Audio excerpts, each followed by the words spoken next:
queridos, bom dia a todos vocês, graça e paz, que o amor de Deus esteja sobre a vida de cada um de vocês que nos veem. E mais uma vez a gente fala assim, bom dia, porque o horário da nossa escola dominical é na parte da manhã. Sim. Né? Então, hoje a gente vai falar assim, bom dia para você, boa tarde, boa noite, boa madrugada, a hora que você está inspirado para ver esse vídeo juntamente conosco aqui. Dirceu está aqui hoje, do meu lado. Voltamos depois de 2 semanas aí. Dia 24 de maio de 2020. O que nos lembra essa data, Dário? 24 de maio de 1738. Muitos anos já se passaram. O Aldersgate. Algo que marcou o início do metodismo na Inglaterra. John Wesley e a sua experiência do coração aquecido. Lá se vão 200 e quantos anos, Dirceu? Eu fiz a conta que anotei, vou fazer minha colinha aqui. 282 anos desse início. Foi o quase início de 3 tudo. séculos. Isso, quase 3 séculos se passaram. Foi no século XVIII, né, 1738. Sim. Então a gente só está lembrando isso para que a gente abra a oportunidade de fazer o convite a vocês. Hoje à noite o nosso culto será um culto regional novamente. Qual horário mesmo, Dário? 18h45? Não, hoje, Dirceu, 18 horas, 18. com uma apresentação para as crianças lá na sede, e 19 horas o culto. Eu não vou falar culto dos adultos, porque dá a impressão que a gente quer tirar as crianças separatismo, e separar. não é esse o nosso objetivo. Não é nada disso. É que 18 tem uma atividade para as crianças, um culto voltado às crianças, mas a gente pode estar assistindo também, e às 19 horas o culto, tá bom? A gente convida vocês para participarem no YouTube, depois a gente passa o endereço para vocês, tá bom? Dirceu, hoje a gente estava conversando um pouco aqui, nossa aula número 4, crer, servir e cuidar. E essa aula, Dirceu, está fundamentada, baseada no clássico... Clássico! Vamos voltar a esses clássicos que nos estimulam a cada vez aprender mais a palavra de Deus. Lucas 10, do verso 25 a 37. Isso, lá então a parábola do bom samaritano, né? Mas antes da gente falar especificamente desse texto de Lucas 10, isso, vamos dar uma pinceladinha. E o nosso editor, vamos falar o nome dele, seu? Poxa! Aliás, ele tem muito nos auxiliado aí nas nossas gravações e permitindo que vocês recebam filtrado tudo aquilo que nós falarmos aqui de uma maneira agradável, né? Para não ficar uma coisa mal feita, que Deus gosta das coisas bem feitas. E filtrado também, quando acontece umas gafes aqui, é filtrado, entendeu? É filtrado. Exatamente. Então quem nos ajuda é o Felipe. Felipe é o meu filho mais novo do Dirceu, o segundinho aqui da casa, tá? Então, obrigado, Felipe. Então, o Felipe, quando a gente falar o Felipe, você já sabe, né? O nosso editor-chefe. Ele vai botar os textos aqui correndo para vocês, que é aquilo que nós temos falado sempre. Nós não vamos ler todos os textos que são citados na nossa revista para ganharmos tempo, mas é interessante que você leia, que você tenha eles na ponta da língua, porque nós vamos fazer citações dele, é importante que você esteja sabendo.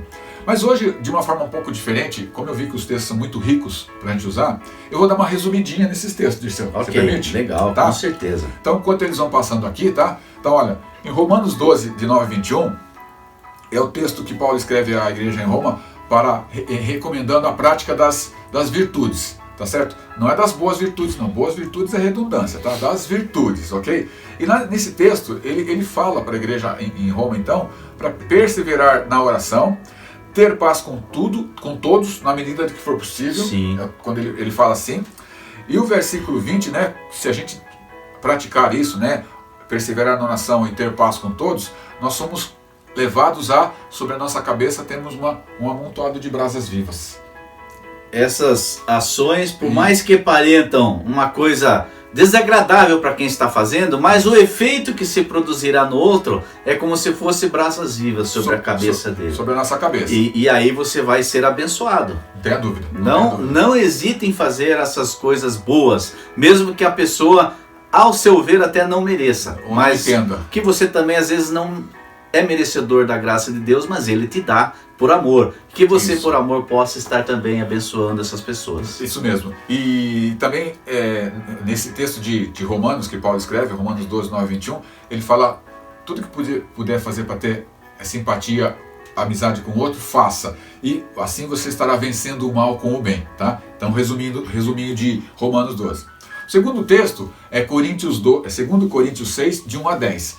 Resumidamente, ele fala que a gente não para a gente não receber a glória de Deus sobre a nossa vida em vão, para que a gente valorize a glória de Deus. Não baratear essa graça. Eu uso essa expressão, você está barateando a graça de Deus. E eu falei, glória, é graça de Deus, me perdoe, é a graça de Deus. Graça de Deus. Não receber em vão a graça de Deus. E com isso, não receber em vão, é o seguinte, assim, graça de Deus é todo favor que Deus faz para nós, quando a gente às vezes não merece. E você vai ficar pensando, mas vai esperar alguma coisa super grande, maior de todos para ser graça? Não. Tudo que você tem na sua vida, de novo, não é seu. Você é somente o mordomo. Você é o cuidador das coisas que Deus colocou na sua mão. Exatamente. Sua casa, sua família, seus filhos, seus netos. Tudo é que Deus colocou para você cuidar. Tá? E vai ter que prestar conta. Lembrando disso. Lá no dia, lá, vamos sentar lá e prestar conta. Exatamente. E esse texto de Coríntios fala também, Dirceu e queridos, sobre abnegação. Abnegação é você negar-se a si mesmo em favor de um outro, de um próximo. Inclusive, você falando em abnegação, eu lembrei do texto de Lucas mesmo, que fala que quem deve seguir a Cristo tem que negar-se a si mesmo, tomar a sua cruz e segui-lo. Então, tudo tem a ver com a questão de se negar para obter essa graça de Deus favorável na sua vida. Alcançar, dessa forma, isso mesmo. E aí vem o texto de Amós também, que é um dos textos da semana da revista, Amós 5, de 10 a 15. Aí já entra o profeta. Aí já a coisa é mais pesada. O chicote vai cantar mais alto. Porque o contexto pedia que fosse assim. Sim. A dispersão, as pessoas não estavam nem aí com nada. Então o texto tinha que ser mais pesado, a palavra tinha que ser mais dura para que as pessoas... Estavam se desviando do foco principal. Totalmente, né? Perderam e aí o objetivo. E aí Deus levantou o profeta para que ele seja mais duro. E o profeta Amós, ele vai falar assim, se você afligir o teu próximo intencionalmente ou sem intenção, você vai prestar conta disso também. E ele cita assim, afligir o justo, tomar suborno, rejeitar o necessitado que te pede na porta. Como é pesada essa palavra, né? E fala, talvez, né, se você fazendo isso, depois tentar buscar o bem, aborrecer o mal, aí a palavra é clara, ele fala assim, talvez o Senhor se compadeça de você, talvez o Senhor se compadeça de vós. Então, pessoal, a palavra dura, pesada, para nós nos alinharmos mesmo, né, Dirceu? Sim. Depois de uma paulada, um refrigério. Provérbios 5, 6 a 7 é um dos outros textos também, que o autor de Provérbios vai falar para que a gente caminhe e não se desviando das palavras do Senhor. A nossa lição do domingo anterior, passado. Exato, você falou, foi fluindo aqui, fala, caminha nas Escrituras, isso. Não desvie delas, guarda no teu coração para não pecar contra Deus. O Senhor, e você sempre vai ter essa certeza que você está fazendo aquilo que agrada a Deus. A palavra do Senhor. É a palavra viva na sua vida. Exatamente. Viva a palavra de Deus de uma forma viva na sua vida. Exatamente. Isso mesmo. Viver no sentido de praticar, isso. Né, de estar debaixo de, né, e para viver e ter sucesso. Isso mesmo. Filipenses 2, 1 a 4. O amor fraternal, Paulo também escreveu na igreja, e a humildade. Ou seja, amor fraternal, amor fraterno entre as pessoas. E a questão da humildade, não ser soberbo em nada do que você for fazer. Tá? Pensar a mesma coisa, pensar no mesmo amor, unidos de alma e ter o mesmo sentimento. As recomendações de Paulo nessa carta a Filipenses. E, obviamente, aí não fazer nada por disputa partidária, mas sempre por humildade, pensando no benefício que o outro vai receber com aquilo que você está fazendo. Carta de Paulo aos Filipenses. E fechando Filipenses aqui, resumindo nosso, ter os outros sempre superiores a você mesmo. Tá? Isso significa não ser soberbo. Isso. Tá bom? E aí entrando, me permitam, o último texto, antes do texto básico que nós vamos estudar, que é Lucas 10, também é Lucas 6, 27 e 36. E muito interessante que nós estamos no domingo e na terça-feira no culto de oração que o pastor transmitiu da nossa igreja, o pastor Eduardo, ele falou sobre isso. E quando ele estava falando sobre isso, eu falei, Ana Márcia, o pastor está falando sobre aquilo que eu já estudei e vou dar aula, nós vamos dar aula no próximo domingo, tá? Não estou copiando dele não, tá? E é um texto da nossa lição, né? Lucas 6, 27 e 36, fala da vingança, do amor ao próximo e do princípio da empatia. Disso. Aqui eu quero tentar ver se eu consigo fazer um link para nós, que é assim, eu trouxe algumas anotações aqui para a gente falar sobre isso, sobre o princípio da empatia, que é mais ou menos assim, O que é empatia? Defina pra gente, o que seria empatia? Então, Dirceu, eu ia falar isso. Sério?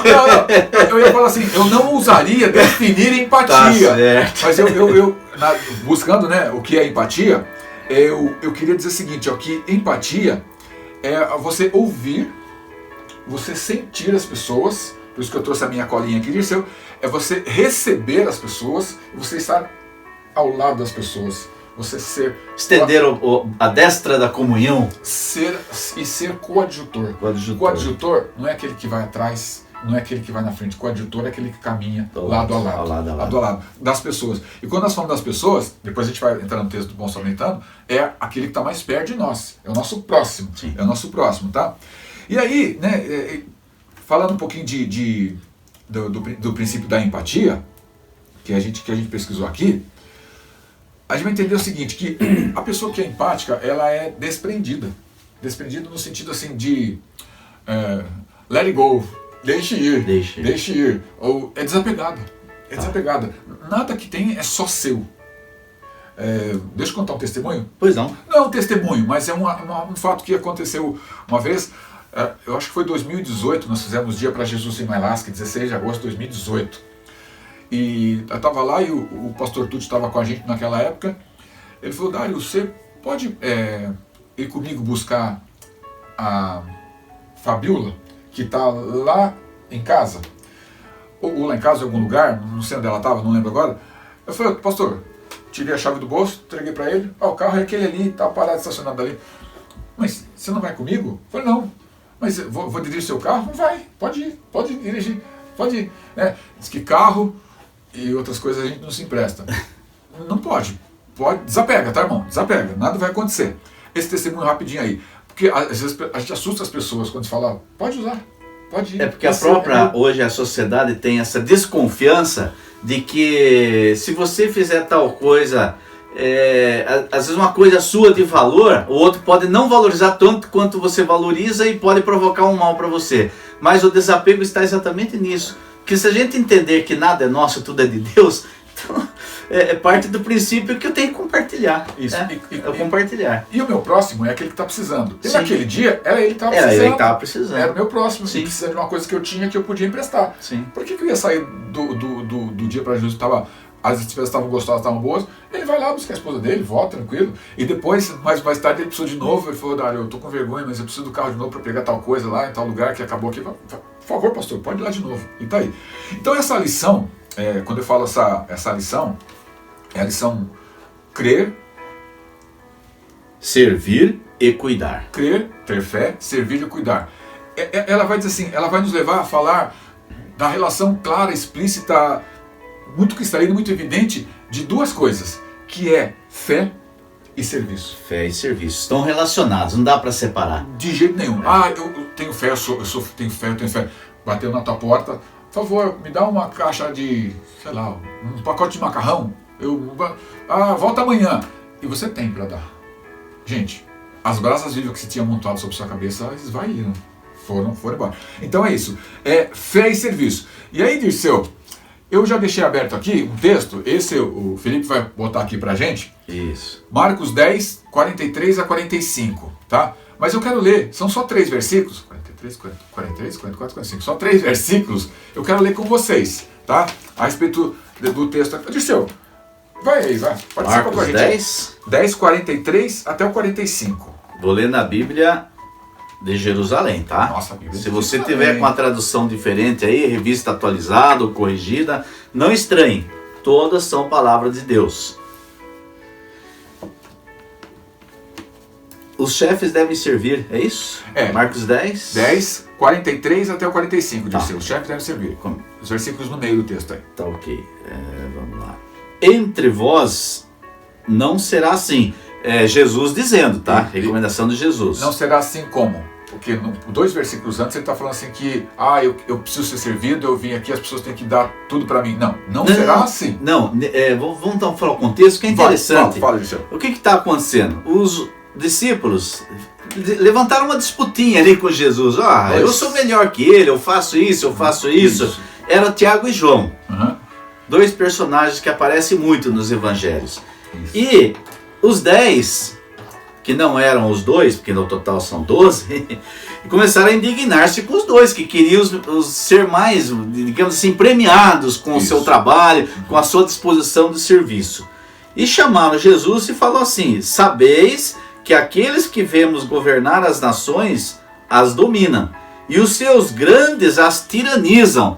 Ou seja, aquele que tem o poder, em vez de ajudar, estava oprimindo. Isso. E aí Jesus fala assim: entre vós, entre vocês, não será assim. Ao contrário, aquele que dentre vós quiser ser grande, seja o vosso servidor. E aquele que quiser ser o primeiro dentre vós, seja o servo de todos. Pois o Filho do Homem não veio para ser servido, mas para servir e dar a sua vida em resgate por muitos. Por muitos. Esse é o Jesus que nós cremos. E assim, o pedido dos dois lá é, né? Nós queremos, concede aquilo, vamos pedir o que vocês querem. As melhores cadeiras. Não, na verdade assim, o que vocês querem? Na glória a gente quer um sentado à sua direita, outros esquerda. Tá, eu posso conceder, mas vocês querem mesmo isso? Vocês querem beber do mesmo cálice que eu vou beber? Vocês não sabem o que vocês estão pedindo. Enfim, é isso, tá? Resumindo, o grande tem que ser o que serve. Tá? O primeiro tem que ser servo de todos. E o Filho do Homem, Jesus, ele não veio para ser servido, ele veio para servir, tá certo? Então a gente pode entender, assim, então que no reino todos nós seremos coadjuvantes. O que coadjuvantes? Eu fui ver o que é coadjuvantes, né, que estava na nossa revista. Coadjuvante é aquele que auxilia ou concorre por um objetivo comum. Ele é parceiro de quem está à frente do trabalho. Sim. Não aparece muito, está sempre... Mas dá o apoio. Se não houvesse... não haveria o principal. Exato. O coadjuvante, ele ajuda o principal. É como se fosse um quebra-cabeça que se faltar aquela peça não está completo. Não existe completo, não está completo ali. Então tá. Mas aí, é interessante, né, que quando a gente olha para a Bíblia, Jesus, os próprios ensinamentos de Jesus, nenhum, começando lá no Antigo Testamento, na Antiga Aliança até, os personagens secundários, os principais a gente conhece. Josué, Abraão, Isaac, Jacó, José, Noé, Moisés, Arão. Esses são os principais. Mas está cheio de figuras que não aparecem. Os bastidores, né? Os bastidores trabalhando para que as coisas aconteçam. Josué e Caleb, né? Caleb quase ninguém fala. Quem é Caleb? Só uma vez. Foi importante. Importantíssimo, né? Foi aquele que ratificou a palavra de Josué. Faziam parte dos aqueles que foram espiar a terra e trouxeram boas notícias, enquanto os outros só falou desgraça, mas o povo lá vai nos dominar, é muito grande. Ele falou, não, mas Deus está conosco, a terra é boa, vamos lá. Isso, a terra é boa. É exatamente como foi falado por Moisés. Mana, leite e mel, as espigas são grandes, os cachos de uva são enormes e tudo mais. E os únicos que foram autorizados por Deus a entrar na terra, todos os outros pereceram, a geração. Porque não deram crédito à palavra de Deus. Exatamente. Então essas pessoas que nós rotulamos, né, é um rótulo que a gente coloca de coadjuvantes, elas são coadjuvantes só no nome, mas elas têm função muito importante, tá? Pessoas que são mencionadas por Paulo na Bíblia que cooperaram com a obra do Senhor e se tornaram relevantes, né? Tanto que são citados nominalmente. E aí eu vou falar para você, nomes que talvez você nunca viu, ou nunca ouviu, ou se ouviu, assim como eu, não prestou a devida atenção. Eu vou citar alguns, vê se você lembra desses nomes que eu vou citar. Dirceu. Febe. Começa por Febe. No texto de... Mas aí tá. A primeira estrofe de um hino, a gente lembra sempre dela. Muito marcante. Porque quando a gente vai ensaiar um hino novo, a primeira estrofe... Vamos primeira estrofe. Primeira estrofe. Tá, você decora. Da segunda pra trás, a gente já vai com dificuldade. Febe tá lá no primeiro versículo. Fala mais um então. Existiam dois personagens que faziam tendas juntamente com Paulo. Isso. Você deve saber quem é. Eu dei um branco aqui, mas é Áquila e Priscila. Áquila e Priscila, entendeu? Mas é um casal que muito ajudou o Paulo. Dessa forma. Lídia. Aí eu vou falar nomes que a gente certamente... Aristarco. Deixa eu ver se tem Aristarco aqui, Dirceu. Andrônico, Júnias. Fala Andrônico, lembra de Júnias. A dupla. Andrônico e Júnias, citado junto lá. Herodião. Permita aqui, tá? Aguinha. Hoje a poeira foi grande. Herodião é porque ele era grande? Olha, podia ser, né? Herodes grande. Urbano e Eustaques. Trifena e Trifosa. Ó, essa dupla, hein? Duplinha, tá vendo? Pérside, Rufo, Ampliato. Romanos capítulo 16. vai ver lá, Romanos capítulo 16. Está lá Paulo citando nominalmente... Rufo, que é irmão de Alexandre? Não sei se é esse Rufo disso. Que cita, né? Eu tenho aqui, ó, Rufo, exatamente no finalzinho, eu não anotei o versículo que ele se referia, mas é Romanos capítulo 16. Por que eu estou falando isso, pessoal? O que isso tem que ver com crer, servir e... crer, cuidar. E servir e cuidar. Cuidar. Porque Paulo, ele foi cuidado por essas pessoas. Por onde ele passava, as pessoas estendiam a mão.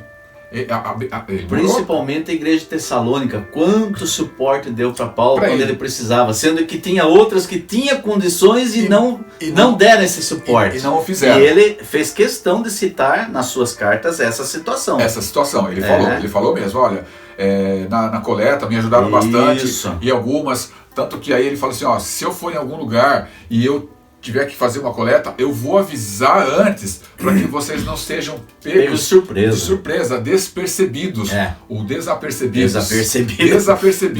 sem condição de ofertar. Ó, vamos ter oferta na igreja tal dia, então vá com a condição de ofertar, para você não passar desapercebido e passar constrangimento para as pessoas que estão ofertando e você não tem, tá? Cultura bíblica aqui com a gente. Então é um princípio de vida que diz, assim, que afirma, e a gente entende que isso é verdade. Ele não está escrito na Bíblia com essa letra nem nessa frase, Dirceu, mas quem conhece os ensinamentos de Jesus vai entender que ele é verdade, que nós crescemos à medida que nós servimos o outro. Sim. Não é assim que acontece? Exatamente. Crescendo e servindo. E outro princípio aqui que eu anotei aqui, não é o que você recebe que te enriquece a vida, mas sim aquilo que você dá para o outro. Exatamente. Você falando assim, não sei se seria como um exemplo ou não, sim. Quando Jesus chega até o pé de figueira e vê que não tinha figos. A aparência dela, tudo demonstrava que tinha que dar figos, porque ela estava cheia de folhas, bonita, frondosa, formosa à vista. Perfeito. E chega lá e não encontrou aquilo que era natural acontecer. Assim é a fé que não tem o serviço. Sim. Se você tem a fé, é natural que o serviço aconteça, sirva. Com uma consequência da sua fé. Exatamente. E aí entra o aspecto do Tiago falando que a fé sem obras é morta. É morta. E nesse aspecto, né, essa questão de doar-se traz saúde. Traz saúde. Física, se você entender. Emocional. Né? A gente melhor vamos assim dizer, enriquecido aquele que se doa do que o que recebe. Melhor é dar do que receber, né? Texto bíblico. Nesse sentido. Isso. Então, faz mais bem para quem faz do que aquele que recebeu. Hoje, quando eu falo hoje, não atualmente, questão de pandemia, Covid-19, quarentena, isolamento, não é hoje. Hoje quer dizer, atualmente... Contemporâneo. Atualmente, as pessoas, por mais relacionamento que elas tenham, e facilidade de relacionamento que elas tenham, através desse instrumento aqui, a gente tem um notebook aqui na nossa frente, as pessoas não são solidárias. Exato. Não são solidárias. E tem uma doença que está sendo causada no mundo, que é o egocentrismo. Enclausuradas, né? Enclausuradas. Se fecha numa redoma de vidro. Isso. E aí fico tranquilo aqui, ninguém me toca, ninguém mexe comigo. E dessa forma, você usou a palavra enclausurada, né? Eu coloquei egocêntrico, né? Egocentrismo, assim, o egocêntrico, ele é diferente do ególatra, né? O egocêntrico é porque ele quer tudo para ele. Centralizado nele, na pessoa dele. Isso, centralizado. O ególatra não, o ególatra é tudo nele, né? O ególatra, ele é o centro do universo. O egocêntrico, ele quer tudo para ele. É diferente. Depois a gente melhora essa definição para vocês aqui.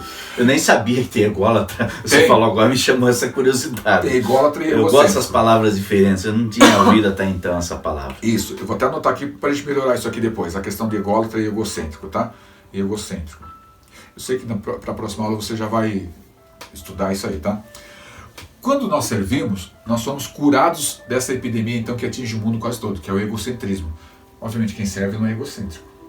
Sopão e Mailask. Está se esvaindo de si mesmo para ajudar alguém. Exatamente. Sopão e Mailask, quando nós fizemos ano retrasado, 2019, né? Ou 18? 19, foi 19. Eu acho que foi 19. 18 de seu. 18. 2018. O que é Sopão e Mailask? A gente fazia sopa, fizemos sopa no inverno, lá na igreja e levava... Foi o próximo dia para Jesus, porque você citou o Tuti nessa época. O Tuti estava com a gente ainda. Foi o Tuti, era pastor lá na igreja de Mailasca. É isso mesmo. Então, o que a gente fazia? Nada. Uma equipe fazia sopa na igreja, a outra equipe ia distribuir sopa no bairro lá em Mailasca, no bairro carente. E lá a gente encontrava as pessoas, ouvia a sua história, conhecíamos pessoas, nos relacionamos com as pessoas. Eu falo assim, mas o que tem isso a ver? Se eu fosse um egocêntrico, eu não sairia de casa no inverno de... No frio. É cômodo ficar agasalhado em casa, comendo a sua sopinha quente ali e sem se preocupar se o outro tinha ou não. Tinha ou não. A sua subsistência. Muito fácil. Não, mas aí uma equipe foi para a igreja, uma equipe comprava o mantimento, ia lá, descascava todos os legumes, outra equipe fazia a sopa, preparava, a outra ficava lavando, porque as panelas eram enormes, tá? Outra saía fazia distribuição, e aí outra equipe também entrava na casa das pessoas para saber das suas necessidades. Aí entra os coadjutores que você citou, tá lado a lado. Uma oportunidade de entrar na casa da pessoa Sim. com autorização, tá precisando de alguma coisa, e aí apareceu serviço de cobertor, de remédio, de pessoas que estavam doentes, que precisavam de um encaminhamento para exames médicos, e a sopa era só uma desculpa nossa para nos aproximar das pessoas, tá? Dália, se me permite, Sim, tem uma coisa que está me pegando aqui, eu gostaria de fazer um confessar para vocês agora. Aconteceu comigo recente, eu estava lá em Curitiba, e são duas situações. Uma delas, a pessoa veio necessitada, foi expulsa da casa, estava levantando um barraco e veio pedir ajuda. Eu falei, não, tá aqui, pude ajudá-la.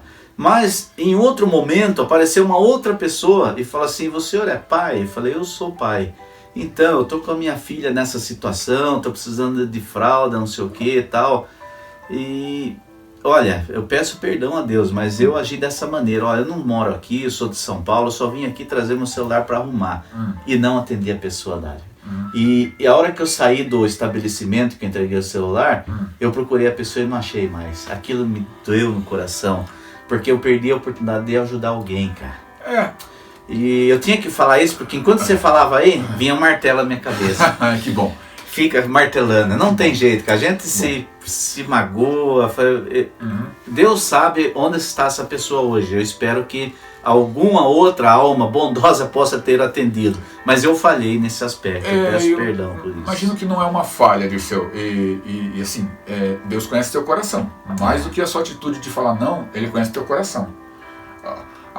O que você fez, que você tentou fazer, consertar, procurar a pessoa, não achou mais, ótimo, ela procurou seu caminho, ela deve ter sido ajudada por outras pessoas, entendeu? Mas eu lembro sendo aquela passagem, passou pedindo um copo de água, não foi dado copo de água. Essa hora é pra ele, meus irmãos. Você tá falando com ele. Não tem jeito, cara. A hora que eu vi isso, a hora que eu li o texto, eu falei, meu Deus, eu deixei passar essa oportunidade. E ela tá um negócio, você pode fazer 10 coisas certas, fez uma que não agradou, é aquela que vai ficar com você, cutucando a sua vida. Por isso que pra Deus não existe assim pecadinho e pecadão. Isso. Pecado é pecado, não importa o tamanho. Fez, vai ficar te acusando.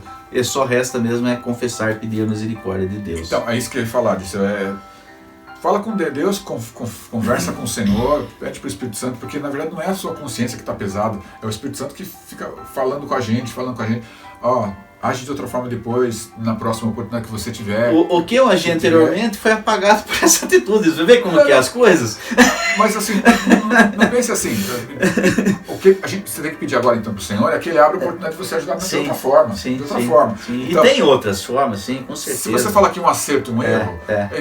Um mal não apaga o outro, né?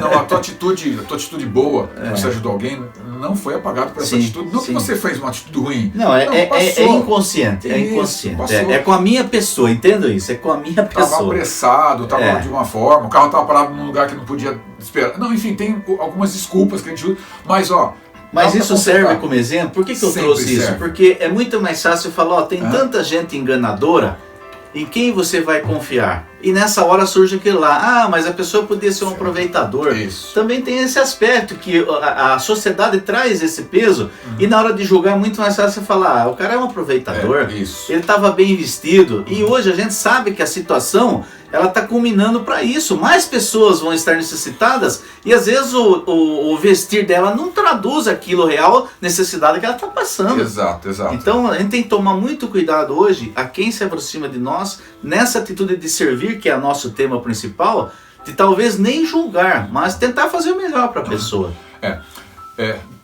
Desculpa, irmão, aqui é um bate-papo mesmo, é essa interação aqui.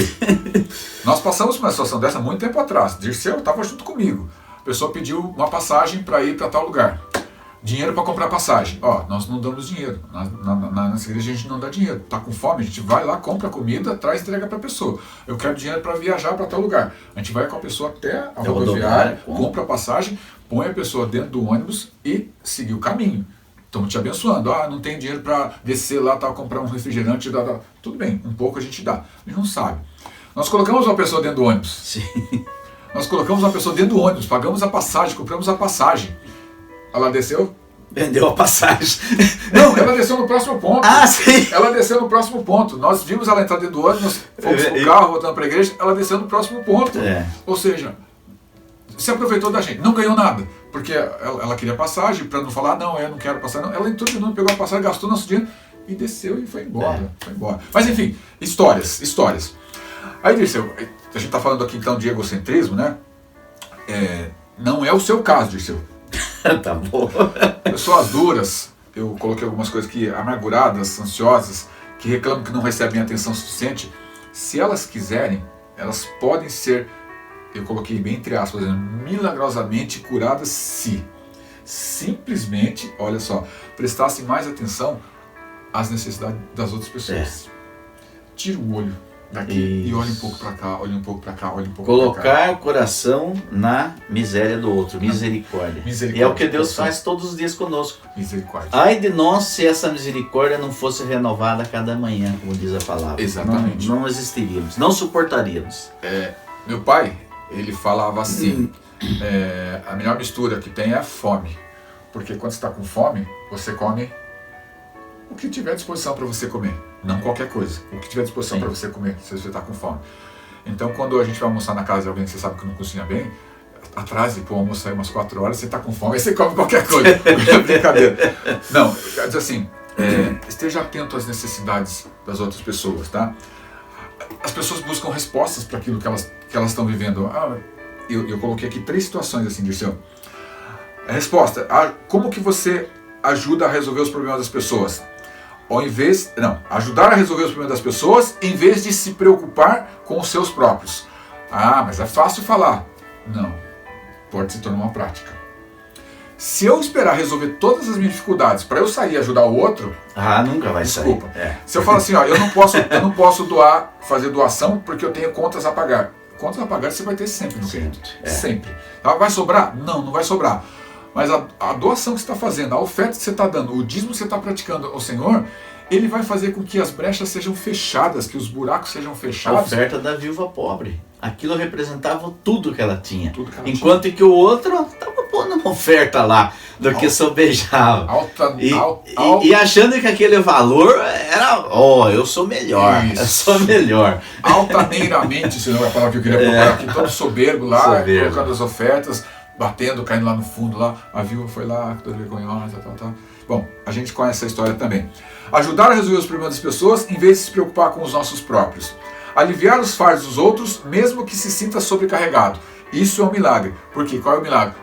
Quando você ajuda os outros a se aliviarem dos seus fardos, os seus próprios fardos são reduzidos. Olha que beleza. Olha que beleza. Você torna um remédio, de certa forma. Mas é um remédio. É um remédio.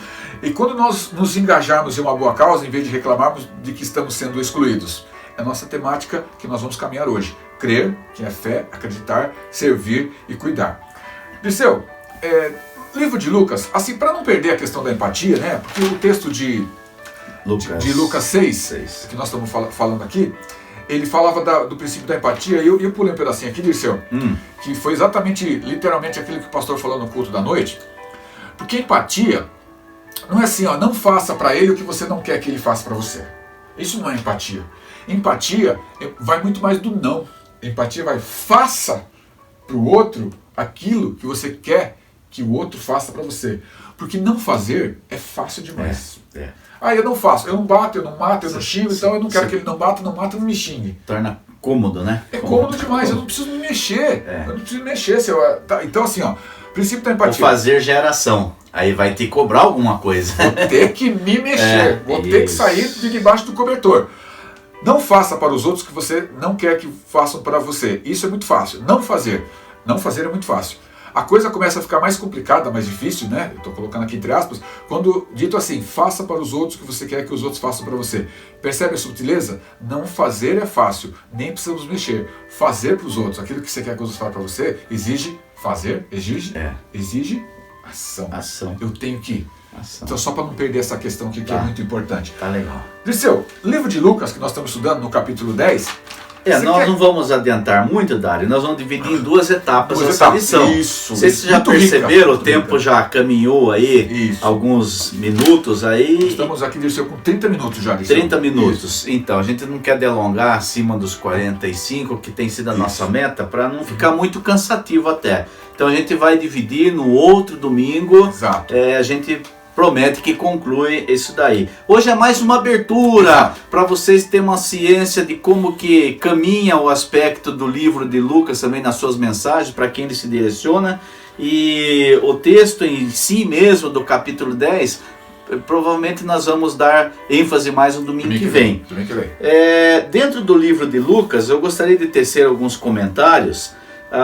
O porquê foi escrito, que época que foi escrito, porque eu gosto de ser bem didático nessa situação, de quando muito a gente fala dos evangelhos, tentar entender qual o contexto, por que foi escrito, a quem foi dirigido, quem escreveu, em que momento estava acontecendo essas situações, e a gente se depara então com os historiadores que pesquisaram, e a gente tem isso como referência, que o livro de Lucas, que não se tem ciência se ele era um judeu ou um gentio, muito embora muitos textos aparentem Lucas como um gentio, foi um grande companheiro de Paulo, que também em alguns textos cita ele como médico, né, Dário? Médico, e além de escrever o livro de Lucas, ele também foi o redator do livro de Atos dos Apóstolos. Aceito assim quase que universalmente. Exato. E isso ocorreu em que época?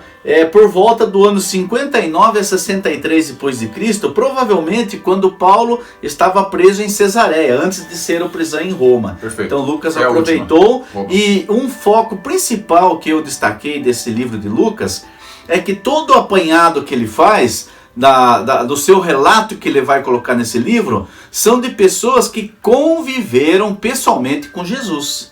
Então, ele tem a mensagem direta, Dário. Não foi, eu ouvi dizer disso. Não, foram de pessoas que testemunharam, verdadeiros apóstolos, que são apóstolos, a definição daquele que esteve presente com Jesus. Isso mesmo. Então, todo o relato dele é baseado nessas informações. Então, informações precisas, né, que Lucas trata. E outro aspecto que eu queria colocar do livro de Lucas é de que ele já não foi mais escrito, como Mateus foi direcionado aos judeus, Marcos para os gregos, Lucas já entrou mais no âmbito da universalidade da palavra de Deus. Então ele sai do aspecto Messias para o povo de Israel, e então apresenta Jesus como Salvador da humanidade. Exatamente. E Jesus como Salvador da humanidade, obviamente, vai estar incluso os judeus e os gentios. Que a Bíblia retrata esses dois povos, duas condições, que era o povo escolhido por Deus, já desde do que nós já falamos de Abraão, e vem discorrendo aí da terra prometida, o povo... Hebreus... Isso, falamos sobre hebreus. Hebreus, israelitas, judeus... Cristãos e os gentios, hoje nós, né, que nos incluímos nisso, exatamente, que nos consideramos filhos de Abraão através da fé, que foi imputada como justiça, fé de Abraão em Deus. Então, a pessoa de Jesus, apresentada por Lucas, ela tem a função também de um sacerdote. E esse sacerdote nós já falamos um pouquinho quando falamos de Hebreus, que é segundo... não a ordem dos levitas. Olha que interessante. Quando a instituição dos levitas, dos sacerdotes, lá no começo da história do povo hebreu, vamos assim dizer, hebreu mesmo, apareceu quem? Moisés e Arão que eram filhos de Levi, da tribo de Levi, eram levitas. Isso. E aos levitas coube então a responsabilidade de estar pegando a palavra de Deus e levando para o povo. Isso. E cuidando também do templo. Exatamente. Só que nesse período o templo não estava construído, porque eles estavam caminhando e tinham os tabernáculos. Então os levitas tinham a função de cuidar do tabernáculo, guardas, montar, desmontar. Tinha todo aquele ritual da lei de como fazer isso, como deveria carregar a arca da aliança. Essa era a função dos levitas. E tem a função dos sacerdotes, que eram os responsáveis para levar apresentar os pecados do povo diante de Deus, oferecendo sacrifício por si mesmo e pelo povo. Só que esse sacrifício era temporário. Todo ano ele tinha que fazer renovação desse sacrifício. E aí vem a história do bode expiatório, a expiação dos pecados, que era solto no deserto, levava os pecados das pessoas. Perfeito. Mas nós queremos ater nisso, a função dos sacerdotes, dos levitas, e também depois vem os escribas, que é um personagem do qual o assunto de Lucas vai falar hoje. Bastante. Que é a pessoa que vai até Jesus e vai, de certa forma, dar uma prensadinha em Jesus ali, a ver se Jesus realmente conhecia a lei. Porque o escriba, pelo que a gente vai ver provavelmente na próxima aula, era alguém que pelo menos deveria conhecer muito bem os 613 preceitos da lei. Agora, eu vou confessar para vocês, eu tenho uma dificuldade enorme de decorar as coisas. O judeu era instruído no levantar, no caminhar, aonde ele estivesse, estar com a escritura na sua fronte. Ele tinha uma caixinha aqui, a escritura estava ali, né? Exatamente. Até, não sei se até hoje é assim, mas parece que não. Hoje, como o templo está destruído, a função do sacerdote está meio... Hoje é rabino, né? Não tem o sacerdote mais. Mas a função do sacerdote era estar fazendo essa apresentação. E acima do sacerdote existia o sumo sacerdote, que era o chefe de todos os sacerdotes. E quem era autorizado a entrar no Santo dos Santos era somente o sumo sacerdote. E aí Jesus é apresentado como o sumo sacerdote que fez uma única vez um sacrifício que valeu para todo sempre, que foi aceito por Deus. Então Lucas procura apresentar esse Jesus desta forma. É um Jesus que é amor, que é comunhão e que é equidade e que se preocupa com as pessoas. Muitos líderes da época de Jesus se opuseram aos seus ensinamentos, rejeitando esses valores apresentados por ele. Porque, de certa forma, eles julgavam que a lei era aquilo que estava escrito, eles fazendo aquilo, estavam cumprindo e sendo salvos por aquilo. Exato. E Jesus, de repente, falou, ouvistes o que foi dito, eu, porém, vos digo, não o que o sacerdote interpretava, que a lei dizia, mas sim aquilo que realmente a lei deveria significar para o povo.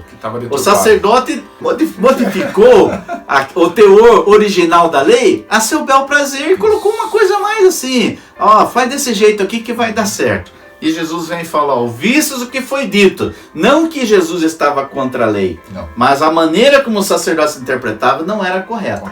Aí ele fala, isso que é, vocês não entenderam. Isso é que a lei quer dizer. E Jesus demonstrava isso através da sua expressão de amor pelas pessoas, que muitas vezes não era compreendida pelas pessoas de autoridade da época, que se achavam que por usar aqueles trajares, vestes largas, eles eram importantes e o outro era um Zé Ninguém. Respeitasse-o porque ele era autoridade, instituída por Deus. E Jesus vem e quebra todo esse paradigma. Nada disso é importante. Por isso que ele fala do texto que você mandou ler, do servir. Isso. Ele veio para servir e não para ser servido. E o sacerdote queria ser servido. Exatamente. O que a lei dizia lá no princípio para os levitas? Eles não tinham terra. Eles deveriam ser alimentados por todas as ofertas das outras tribos. Exatamente. Ele é a única tribo que não tinha herança fixa em terra. ele vivia do templo e do que levavam de oferta do templo. Exatamente. E não era pouco. E não era pouco. Era uns pedação de carne bom. Imagina aqueles tachão cozindo lá, enfiava o garfo, esse é pra mim. Pra Deus fica aquele osso lá. Pra mim é a carne melhor parte. Então, Jesus vem pra tirar, desmistificar essa tradução da lei errada que o sacerdote tinha feito. Quebrar mesmo. Quebrar, porque nem o próprio sacerdote conseguia cumprir aquilo. No chão. E a gente vai ver isso com detalhes aí, através da parábola do bom samaritano. Eu não vou fazer aquilo que o pastor Eduardo fez, para você estudar o mitzvot, que é os 613 mandamentos de Deus, que é muito. Mas na aula que vem a gente vai buscar citar alguns aqui para a gente entender. A gente observa o seguinte. Antiga aliança, tá? Mitzvot. Hoje, Jesus é o sumo sacerdote segundo a ordem de Melquisedeque. Só ele podia entrar no lugar santíssimo. E com o sacrifício de Jesus, a gente observa nos relatos da crucificação que o véu do templo se rasgou de alto a baixo. Ou seja, Jesus adentrou de uma maneira assim, não sorrateira, mas ele rompeu barreiras. E o que essa barreira fazia? A separação do judeu e o gentio. Então não existe mais. Com Jesus, essa separação foi desfeita.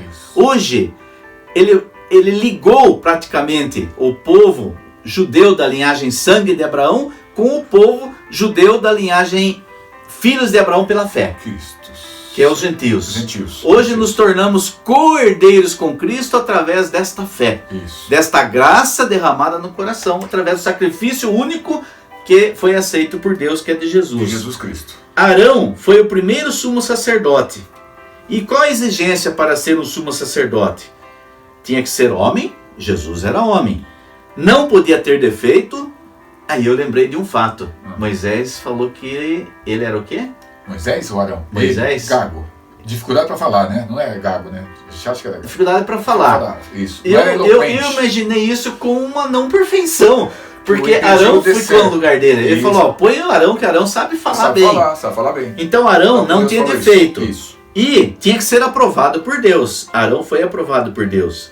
E na figura de Jesus, ele cumpriu todo esse ritual que a lei exigia? Sim.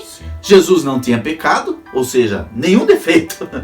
Era homem e, aliás, era um Deus encarnado, se tornou homem por amor à humanidade. Exatamente. E foi aprovado por Deus. Tanto que está hoje à direita, sentado à direita do trono de Deus. O sacrifício de Jesus oferecido na presença de Deus pagou todos os nossos pecados. É o que fala em Hebreus 7, 24 a 26. Então, daí eu gostaria de deixar essa introdução para que a gente possa caminhar consciência do por que Lucas escreveu isso. Para destruir essa barreira de separação e apresentando um Jesus, então, não só para os judeus, como o Messias prometido, mas como aquele que veio para resgatar toda a humanidade através do seu sacrifício. Isso. E aí, fechou aí, Dirceu? Fechei. Da introdutória do livro de Lucas. Do contexto da escritura do livro de Lucas. Isso. E para a semana que vem, gente, a gente vai entrar no texto, então, de Lucas 10, texto do Bom Samaritano, 25 a 37. Mas o Dirceu separou alguns personagens desse... Não vamos falar deles agora, isso vai ficar para o ano que vem. Sim. Dirceu, eu separei 10. Separou 10 esse texto? Eu separei 10 personagens do texto de Jesus, não da parábola. Tá. Então vamos lá. Vamos juntar a parábola com o texto? Pra você ver quem são esses personagens? Vamos lá. Bom, Jesus é um, Jesus é o principal, tá aqui. O intérprete da lei, que é o escriba, né? O escriba é o outro, ok. A vítima, que é um homem assaltado. Que não fala se era judeu. Não fala nada. O sacerdote, que desceu e desviou. Isso. O levita, que desceu e desviou. E o samaritano, que socorreu. Aí, não fala nome, mas nenhum desses fala nome. Não. Mas tem o homem hospedeiro também, que o samaritano levou e falou, cuida dele, tudo que for de despesa, quando eu voltar eu pago. Aí entra o aspecto do servir e cuidar. Ele só não serviu, se vira agora, mas ele deixou, prosseguiu no cuidado, no socorro. Ele cuidou de fato. Você falando tudo deu 7. Eu deu 7 e caiu os 3. A Bíblia fala que ele caiu na mão de salteadores. Então você pode entender que pelo menos 2. Sim. Eu já coloquei 2. Já deu 9. 9. E aí o último personagem, Dirceu? Que é aquilo que às vezes a gente tem que ser. Eu acho que a gente tem que ser um animal que levou o cara nos ombros. nos ombros. Para você pensar, a gente está encerrando aqui, para você pensar, será que às vezes a gente não tem que ser o animal para pegar a pessoa, literalmente carregar nos nossos ombros e levar? Ela não está aguentando mais, o animal. Tão importante. Ser o tutor. Não é Lembra a função do tutor? Tutor, alguma vez? Sim, lembro. É aquele que sustenta. Sustenta, exato. Mas o animal, eu estou dizendo a questão física mesmo. Tá. A pessoa está com dificuldade, não consegue ir. Mesmo que aparente ser um fardo, você tem que levar. É um fardo para o animal. Tudo que você coloca no animal é um fardo. Mas tem que levar. A função dele é levar. Então, às vezes, nós temos que ser... Às vezes, nós vamos ser... Jesus não, tá? Mas nós vamos ser assaltados. O salteador. A gente vai roubar alguma coisa de alguém, né? Às vezes a gente vai ser o cara que vai receber para hospedar e às vezes vai ter que ser um animalzinho para levar nas costas. Vamos fechar aqui, Dirceu? Vamos fechar. Eu acho que caminhamos bem, graças a Deus. E meus queridos, na semana que vem... Uma introdução muito boa aí e com bastante conteúdo histórico e dentro daquilo que a palavra de Deus diz. O intuito nosso não é nada de criar teologias nossas, mas aquilo que está como verdade na palavra de Deus. Isso. Deixa eu dar um recadinho que nós não demos no começo dessa vez, vamos dar agora. Nossas revistas, meio a tudo que está acontecendo aí de correio, elas chegaram, elas estão conosco na igreja. Então, se você é da nossa turminha aqui da Igreja Metodista em São Roque... alunos da classe de adultos, isso, né? Dois já me sinalizaram para levar, então nós vamos levar, tá? Vamos levar para eles estudar essa lição com a gente. Sinaliza para a gente aqui, na classe de adultos, para a gente levar a revista para você acompanhar. Porque confesso que eu não olhei o site dessa vez para ver se ele disponibiliza. Não, eu olhei. Tem. Mais 3? O site, ele só disponibiliza 3 porque a intenção dele é vender. Vender, perfeito. Então, ele está entendendo que o momento é como se tivesse um momento normal. Se fosse ver pelo lado do corona, poderia até abrir e pôr mais, mas não foi feito. Perfeito. Então a editora Angular só colocou os 3 primeiros, como ela faz sempre. Isso, perfeito. As 3 primeiras edições. Estão conosco a revista. Liga para mim ou liga para o Dirceu, a gente vai levar para você a revista na tua casa, tá bom? Precisa dar o nosso telefone, a pessoa que nos conhece tem, né? Se você não Os alunos da escola dominical têm o nosso contato. Se você não tem, o pastor te mandou material lá como chama disso? Numa transmissão? Então fale com lista de transmissão. Fale com o pastor Edu. O pastor Edu passa o nosso contato para vocês, para a gente não ter que colocar ele aqui, para você falar com a gente, tá bom? Dirceu, fechamos? Estava falando da lição. Leia com muito carinho, faça as suas anotações. Palavra que ilumina a vida.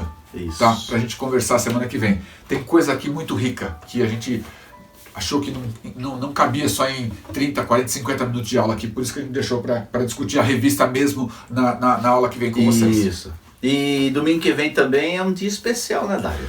Domingo que vem... Joel 2:28. Joel 2, derramarei sobre toda a carne cumprimenta em Atos... Espírito Santo, Atos 2. Os Atos dois é 2, né? Joel 2 é 2.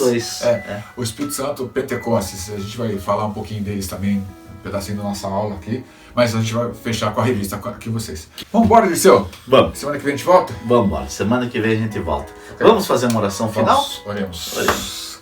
Ora ou eu oro? Oramos. Deus, a tua graça nos alcança todo dia, Pai. Sim, Jesus. Que ela possa ser sobre a nossa vida constante, Pai. Amém, Jesus. E que nós possamos reconhecê-la, Senhor, como a importância que ela tem. Sim, Senhor. Quando o Senhor nos dá tudo de graça, todas as coisas que temos, Senhor, que cuidamos para o Senhor, Pai. Que o terreno venha sobre nós, que a tua graça venha sobre cada um de nós, Pai. Amém, Jesus. Que os nossos amigos e irmãos que nos ouvem, Senhor, sejam alcançados pelo Senhor agora, Pai. Sim, Senhor. Nesse instante que oramos, Pai. Qualquer que seja o motivo, Senhor, que haja dificuldade na sua casa, Senhor. Sim, ajuda, Senhor, na solução. Amém. A minha gratidão, a gratidão do Dirceu é mais uma Amém, vez, Jesus. por mais uma vez poder estar aqui, Sim, falando da tua palavra, Senhor. Oportunidade. Falando do Senhor, Pai. Aprendendo com as tuas escrituras, Pai. Amém. Que o Senhor possa guardar o nosso coração, Pai.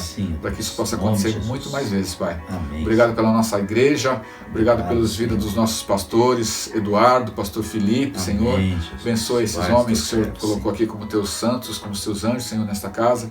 E que a nossa igreja possa prosperar, Senhor, em tudo aquilo que o Senhor tem preparado para nós. Em nome de Jesus, a nossa gratidão. Queremos cultuar o Senhor hoje à noite, Senhor, no culto, junto com os irmãos da região, Pai. Amém, possamos ser alcançados pelo Teu Espírito Santo. Obrigado, guarda a nossa vida, guarda a nossa casa, Pai. Em nome de Jesus, a nossa gratidão, a nossa oração. hoje e eternamente. Amém, Amém. Jesus. Amém. Fiquem com Deus, um bom almoço e até domingo na graça e amor do nosso Jesus Cristo. Amém. Deus abençoe. Tchau. Tchau, lindos.